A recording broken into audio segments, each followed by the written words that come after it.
त्रिपुरा प्रदेश NSUI नि बखाक्तै सालथां थानाव deputation रैजाखा BJP नि खरकसा नेता राहुल गांधी नो गुली कगै बथारनानि हनै सिक्रिमानि आबनो चाजा ग्यांगैनो अ डेपुटेशन रैलायखा NSUI बरनि बखाक्तै मानजाखा NSUI नि ngै आमिर हुसैन ताइ जरजा आदं रक अबाहाय सिक्रि सक्रक खलाइमानि आबो बेलायखेनो कतर क्राइम आबोनि बागिनो अ ताया खाइनैनो रमनानि बागि सानलायखा दाति दाति সবাই জানেন যে বিজেপির একজন নেতা যিনি বর্তমানে কেরালা প্রদেশের বিজেপির মুখপাত্র উনি কেরল নিউজ 18 নামক একটা নিউজ চ্যানেলের মধ্যে সেখানে লাইভ প্রোগ্রাম চলাকালীন সময়ে উনি সরাসরি ঘোষণা করেছেন দেশের যিনি বর্তমান বিরোধী দলনেতা অর্থাৎ যিনি লোকসভার সাংসদ সেই পিন্টু মহাদেব সেখানে সরাসরি ঘোষণা করেছেন দেশের বর্তমান বিরোধী দলনেতার বুকে গুলি করে খুন করার জন্য।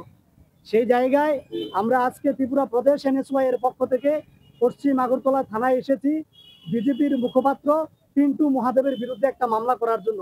আপনারা দেখবেন বিজেপি এবং RSS এর এই জঘন্য বিচারধারা আমাদের রাষ্ট্রপিতা মহাত্মা গান্ধীজিকে খুন করেছিল। এই বিচারধারার ফলেই আমরা হারিয়েছি রাষ্ট্রপিতা মহাত্মা গান্ধীজিকে। এই বিচারধারার ফলেই আমাদেরকে হারাতে হয়েছে ইন্দিরা গান্ধীজিকে। এই বিচারধারার ফলেই আমরা হারিয়েছি রাজীব গান্ধীজিকে। একই ধরনের বিচারধারায় আজকে বিজেপি এবং RSS চাইছে আমাদের বর্তমান যিনি দেশের বিরোধী দলনেতা রাহুল গান্ধীজিকেও বুকে গুলি করে খুন করার জন্য।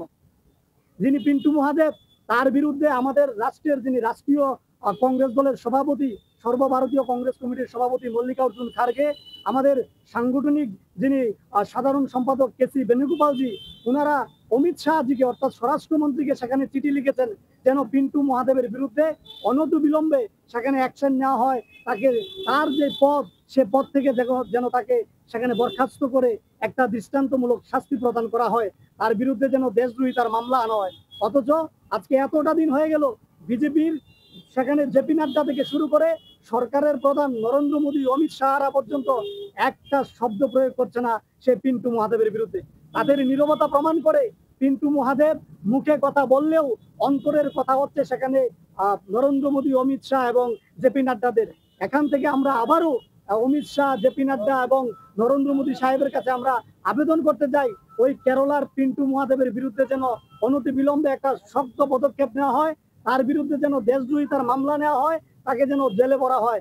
আমরা হারিয়েছি ইন্দিরা গান্ধীজিকে, মহাত্মা গান্ধীজিকে, রাজীব গান্ধীজিকে, আমরা আর দেশ থেকে রাহুল গান্ধীকে হারাতে চাই না। আপনারা দেখবেন যে এই রাষ্ট্রের মধ্যে যারা এডুকেশনিস্ট, যারা সায়েন্টিস্ট, যারা এনভায়রনমেন্টালিস্ট, তাদেরকে আজকে জেলে ভরে দেওয়া হচ্ছে। লাদাখের সোনাম ওয়াংচুক, উনি একজন সায়েন্টিস্ট, এই দেশের জন্য উনি অনেক কিছু করেছেন, আন্তর্জাতিকভাবে আমাদের দেশের সেখানে স্বীকৃতি অর্জন করেছেন। আজকে বিজেপি তাকে জেলে ভরে রেখেছেন।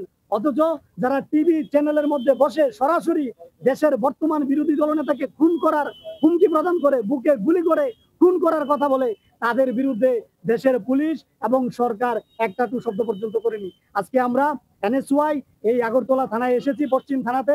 আমরা আগেই বড়বাবুকে আগাম বার্তা দিয়েছিলাম যে আমরা আসব, উনি থানাতে ছিলেন না।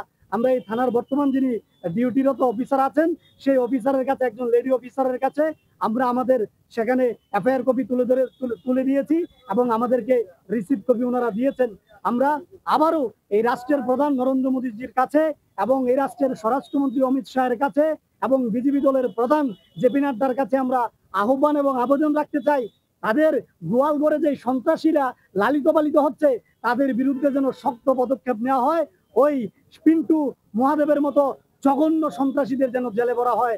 আমরা জানি রাহুল গান্ধী এই দেশের যুবকদের, ছাত্রদের, এই দেশের শ্রমিকদের, কৃষকদের, মানুষদের সেখানে উনি কণ্ঠ। তাই এই দেশকে একত্রিত করার জন্য উনি কন্যাকুমারী থেকে কাশ্মীর এবং মণিপুর থেকে মুম্বাই পর্যন্ত পদযাত্রা করেছে। এর ফলে বিজেপি ভয়াবিত হয়ে চাইছে মহাত্মা গান্ধীজির মতো, ইন্দিরা গান্ধীজির মতো, রাজীব গান্ধীজির মতো রাহুল গান্ধীকেও খুন করার জন্য। তার বিরুদ্ধে আমরা মামলা করেছি। আবারও আহ্বান রাখছি যেন এই সন্ত্রাসীদের বিরুদ্ধে কঠোর পদক্ষেপ বিজেপির তরফ থেকে এবং সরকারের তরফ থেকে নেওয়া হয়। আমার নাম আমির হোসেন, স্টেট